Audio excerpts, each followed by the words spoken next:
Hey guys, welcome back to my channel. Yes, we did not film a normal intro because honestly, this look didn't come out how I wanted it to, but I thought the footage still looked good. The eyeshadow look came out exactly how I wanted it to, so I thought we would make do with what we have. So we're jumping into this tutorial, and I did film doing my brows on camera, which is something I've not done in a very long time, but I wanted to tell you guys the products that I've been loving. So I am going in with the Hourglass Arch Brow Micro Sculpting Pencil. This is my favorite brow pencil to date. I got this in a BoxyCharm, and safe to say I'm in love. It's a combination between the Anastasia Brow Wiz and the Anastasia Brow Definer. So the Brow Wiz is like a really small pencil that really helps you get into like all the nooks and crannies. And the Brow Definer has like a sharp edge, so you really can get clean lines. And the tip of this is very like flat. And as you guys can see, like the underside of my brow is extremely defined, and it was super easy to do. So I do not like to do an overly filled in brow. So I'm just light-handedly doing the upper part of my brow. And yes, it looks like, oh wow, did she really do much? But the next product we're going to go in with is what's going to really define the brow. And we're using the Benefit Ka-Brow. And this is what I'm using to draw hair on my brows. So it just makes it look a little bit more realistic, a little bit more natural. And I'm focusing this just on the outer corner because it is a little bit darker. And as you can see, like we have a natural brow. Now we're going to be moving into the Natasha Denona eyeshadow palette. I'm using the shade Citrine on a Morphe M. I don't know the name of the brush. Honestly, I don't have it on hand, but I will link everything down below like I always do. But I am applying this on my outer corners. And I'm really focusing this out here with most of the pigment. And as you can see, like we have like a sharp line that we've created. And then what I'll do is when I have nothing left on my brush is when I will start to work it up and really diffuse that line. So most of the pigment is in our crease, and then we'll move it up towards the brow bone, and we get such a nice defined look. And now we're going to be going in with the shade Carnelian. Half these shades I do not even know, but we're going to be focusing this right in this outer corner. So right in the socket of my eye, and I'm not going to go up too high.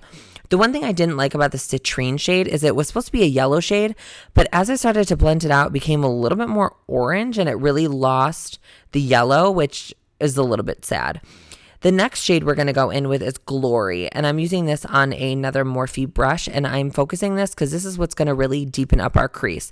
So I'm focusing this right in our outer corner and moving this all the way through our crease from inner to outer corner because we are going to smoke this out, but I am only going to drag this halfway on the lid because I want a more of a fall sunset kind of makeup look going on. So we're only dragging this halfway through because we are going to go over the middle part of our lid with a different shadow. And then to blend this out a little bit more because blending is key, I'm just taking that brush with nothing on it and blending the edges so it's seamless. Next, we're going to go in with a Sigma E25. I definitely remember that brush. And we're going to be going in with the shade Clove.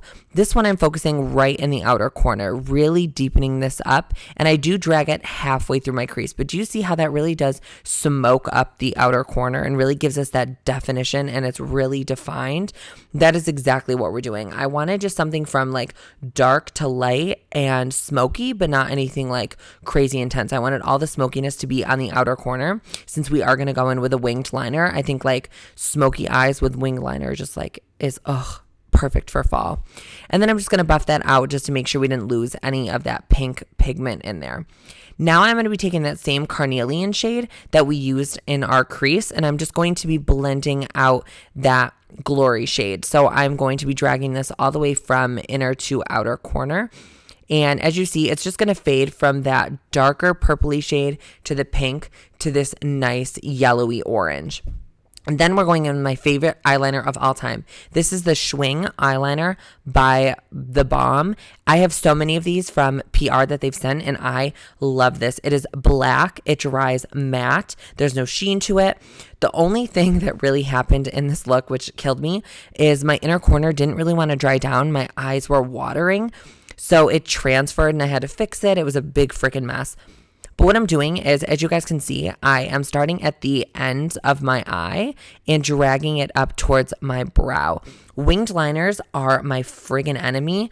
I love them, but it also takes me 3.5 hours to do it because I'm so perfect about it. Like, I want to make sure that it looks good. Like, I will sit here for an hour and a half just to make sure that my winged liner is like on point. As you guys can see, like, even after the footage cuts out, I spent like another 20 minutes doing it, which is honestly, it's crazy. But that's what it looks like. And now we're going to be smoking out our lower lash line. So we're going in with the Sigma E25 and that clove shade. And I'm just really smoking this out. I love a smoky lash line. I really think that helps define a look. And it really does. I mean, for me, I feel like I can smoke my lower lashes line like out pretty far. A lot of people can only smoke it out a little and then it looks intense. But for me, like, I could sit here and blend it down to my freaking cheek and I would still be obsessed with it. So I'm just using the same colors we used in the top portion of our eye just to really close this look off and really give us the definition that we're looking for. And this turned out to be like a sunset makeup look, which I love. I feel like I did something similar and I got a lot of questions on it, but this isn't the exact look, but this was definitely inspired by it. And then we're going to be taking Too Faced Better Than Sex mascara and applying this to my lower lashes just to give us some definition down there. And I love this mascara. It's just not my favorite for lower lashes. I usually use Benefit's Roller Lash. But this is the completed eye look. I think it came out pretty good. And now we're going to move on to the lips. Okay, so honestly, I do not remember the lip liner I'm using. It's a Makeup Forever pencil. It's the artist pencil. And I did get my lips done again, hence why they look voluminous and gorge. But I will leave, like I said, I'll leave the pencil that I used down below, but I wanted something different. I wanted something out of my comfort zone. I wanted it to be extremely fall. So I decided to go with like a brown lip. And I don't think I've ever, in the years of makeup that I've done, I don't think I've ever put a brown lip on. And it was definitely intimidating, to be totally honest with you. But after I put it on, I ended up really liking it. And this pencil, the only thing I didn't like was I had to go over it because this is like a darker color and I usually wear like pinky nude, so honestly it doesn't matter if you see my lips through it because like that's a pink nude, but this is like a brown. And as you can see, like I wasn't like obsessed with the coverage of the pencil, but we did go over it with a lipstick. And I'm using an Anastasia Beverly Hills lipstick. Those are my favorite lipstick formula ever. They are very comfortable. They're matte, but they're not overly drying. They just sit on my lips so comfortably, and I don't feel like I'm wearing anything, even though like it lasts all day. Well, that is all that I have for this tutorial. I hope you guys enjoyed. Do not forget to subscribe to my channel, and I will see you guys hopefully in my next video. I love you guys. Bye.